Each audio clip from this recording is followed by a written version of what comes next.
Good morning, everyone. This is Orlando McAllister. This is Advanced Filmmaking course here at the College of New Rochelle, Fall 2015 semester. How's everyone doing this morning, class? Good. Good morning, Mr. McAllister. Good morning. Here's what we have. We have today, we do have a structured agenda for today's lesson. We're going to cover editing, motion picture editing, and then we're going to metaphorically look at that in terms of writing, in terms of doing research papers as well. And we're going to see there is a parallel between cinematic editing, the shot, which is a basic unit of a film, that one shot. Also in language, what do you have? You have vowels, you have alphabets, and alphabet makes up words. Now, to be able to write an idea for someone else to read, you need to master words, grammar, syntax. Editing is no different. It has its own syntax. Continuity editing, continuity cuts. All right? So what we're going to look at here first, we're going to look at chapter 3 in the handout. We're looking at structure. What is structure?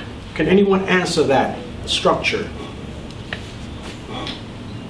Yes, ma'am. Structure is what something is built of, what it contains. Okay, so you're saying that you have these component elements, and when you put them all together to make some kind of sense to yourself and someone else, that it takes structure to do that. Absolutely. So does structure lead to balance? Yes. Possibly, yes. Yes. Yes, In sir. my opinion, I believe structure is like the foundation of what you're building. Because without structure, it's, for example, your bone. You have bones in your body. Your bones are the structure of your bones is the structure of yourself, of your body. That's You know right. what I mean? So you have to have structure. Structure is basically like bring things into order. You know? Yes. So it's just the order of doing things. So you're looking at the human skeleton, the Yeah, anatomy, there you go. Right. There you go. and then it's covered by flesh. There you Yes. go. But without the bones, you won't be able to stand up. Be carpet. There you go. There you go. So Richard Brooks, according to this handout, is coined as saying, writing for the screen has nothing to do with mechanics and everything to do with character, story, and structure. Structure, structure, structure. He said that 4 times. Yes. Now, before we go into the reading, that's why I'm having this dialogue with you from experience, to see what it is that you know of what he just said in writing. Okay, so what do we know about mechanics? What is mechanics when you're dealing with writing? Mechanics. It's a thing like the plots, I think. No, in writing. When you In write. writing. Yeah. Plot is in writing too. Right? But what do you need to become a good writer? Mechanics. What does mechanics mean? Miss Sandra? Mechanics. Speak up. I would say it's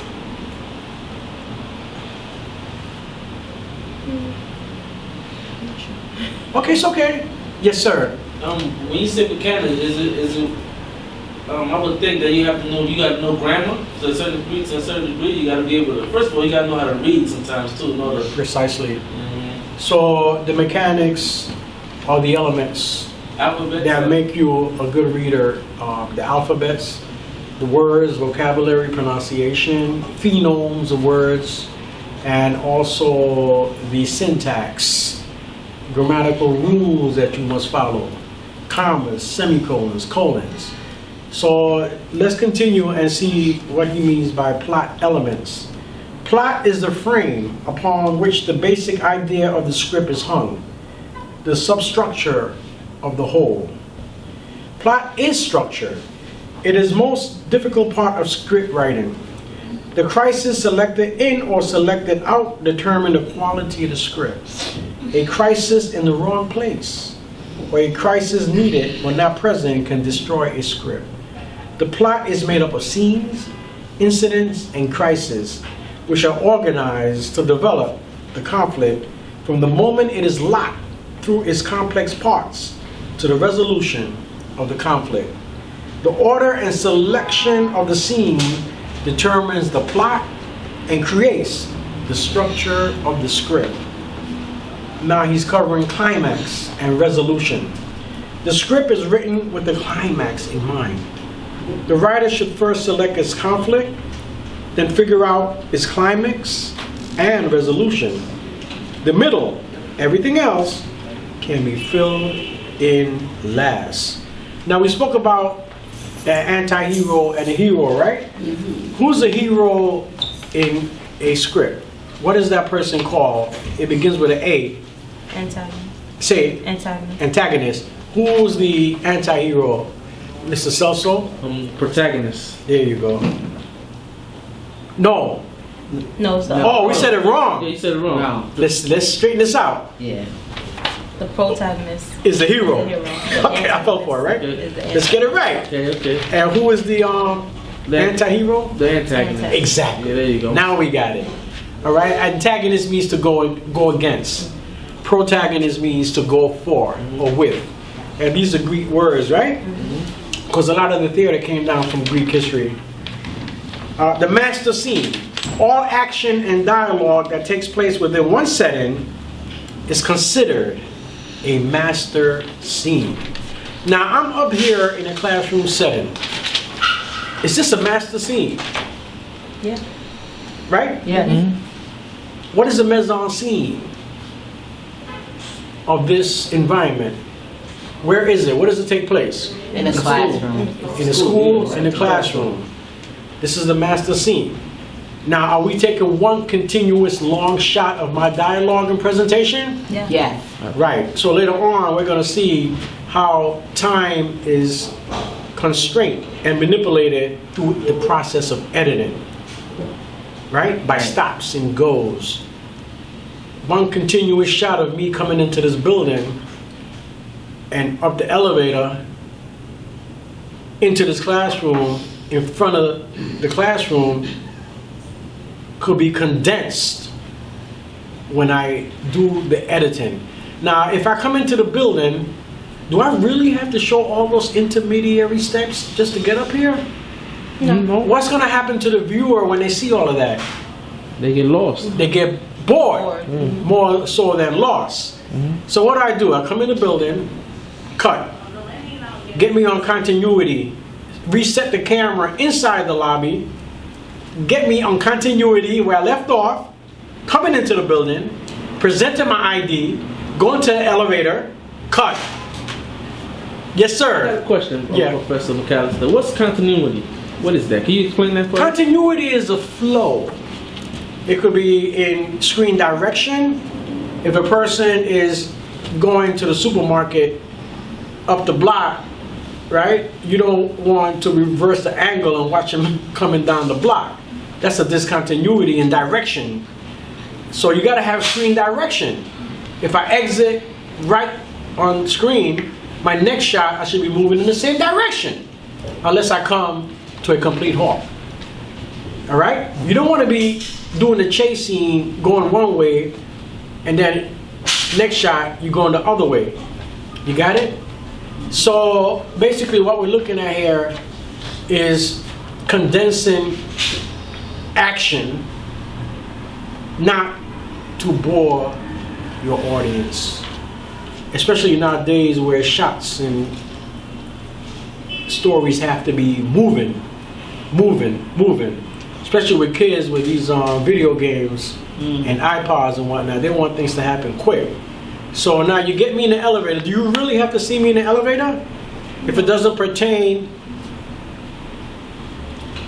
to my presentation here today, no.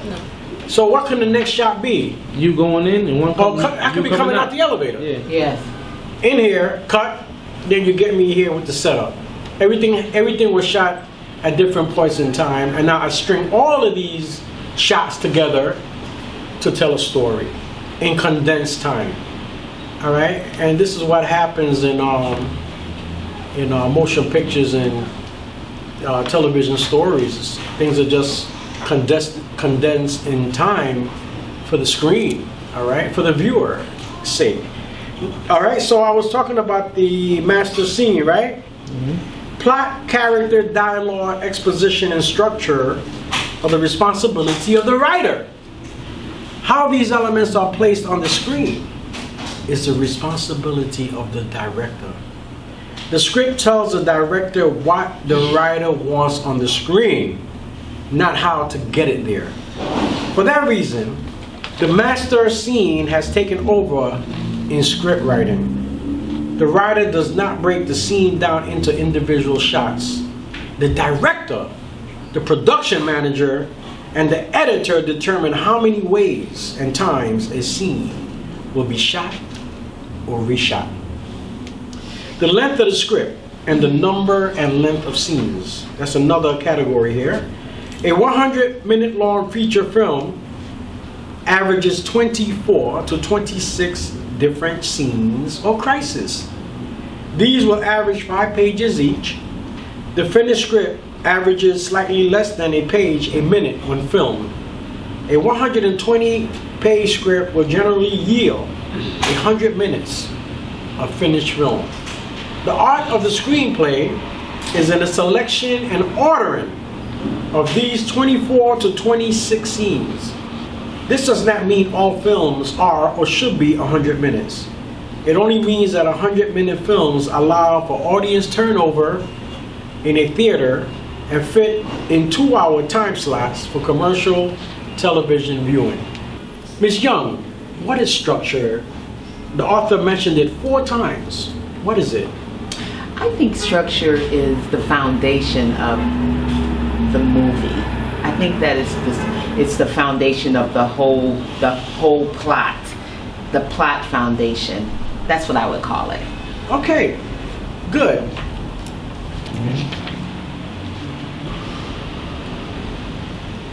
Ms. Geronimo, the author speaks about character. There's a hero and an anti-hero, right? Mm-hmm. Of most stories. What is a hero considered?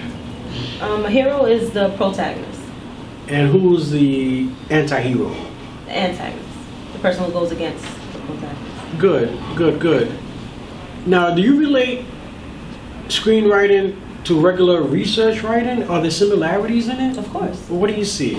There's always an introduction, like the beginning, Yes. the middle, which is the body, and then the conclusion. And Okay, thank you. Now we're going to continue. Thank you, Ms. Geronimo.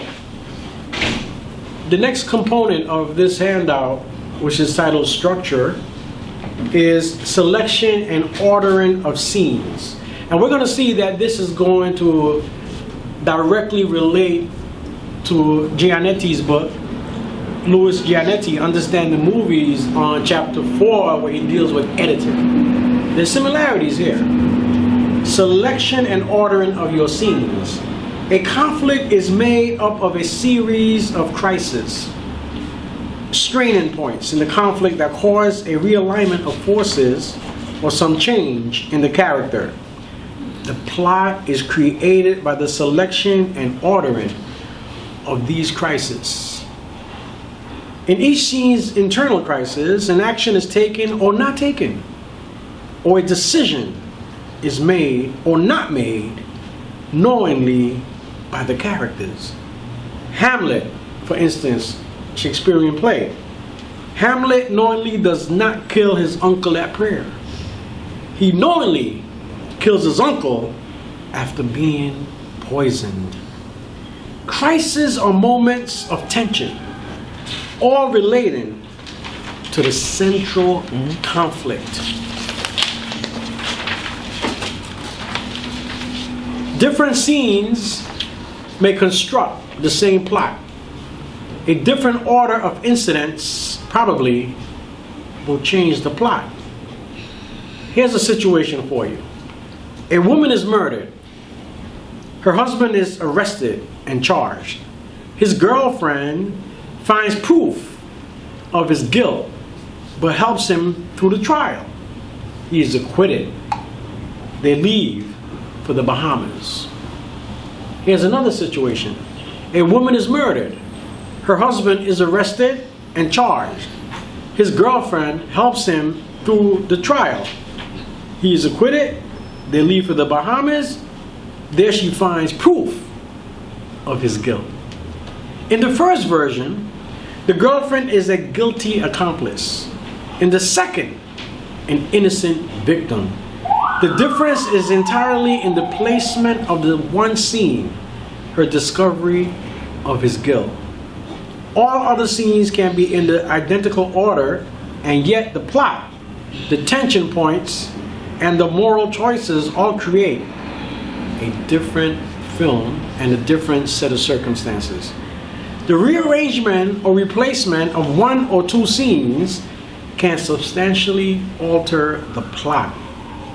Particularly, scenes in a particular order create a singular script. Changing these elements creates a different film. Here's another example. Hamlet confronts his mother, his uncle, Lares, and Ophelia. Here's another one. Sheriff Will Kane confronts or is confronted by his wife, mistress, and the judge, his friend, and the townspeople. Here's another one. Luke Skywalker confronts each of his future companion as well as his enemies. Another section is going to be labeled Causality and Integration.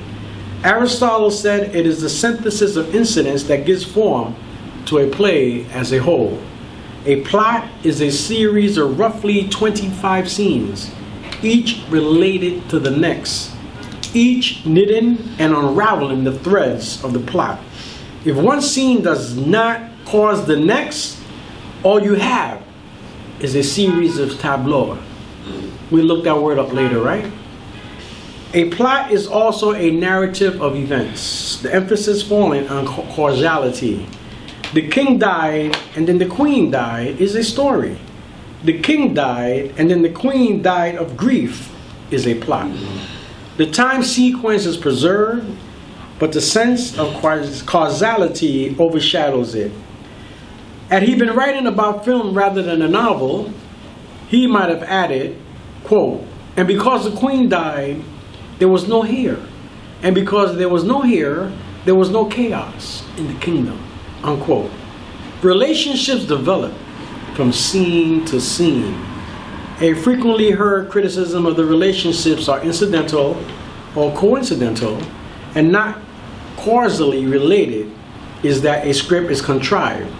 One action or idea should relate to another and cause it to happen or prevent it from happening. Hamlet's father dies.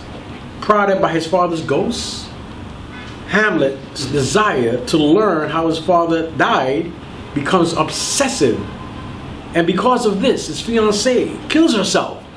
And Hamlet confronts his mother and kills Polonius, his fiancée's father. And because of this, his fiancée's brother becomes his enemy, etc. Because Hamlet's father died and the ghost walked, each incident that followed was related to or caused by the ghost's charge to Hamlet. Okay, so we're going to take a break on this. What I want you to do, class, is to continue to read the handout. And when we return from break, we're going to go to a Louis Giannetti book, Understand the Movies, Chapter 4, on editing. And then we'll prepare a series of questions for the midterm exam next week, all right? Thank you.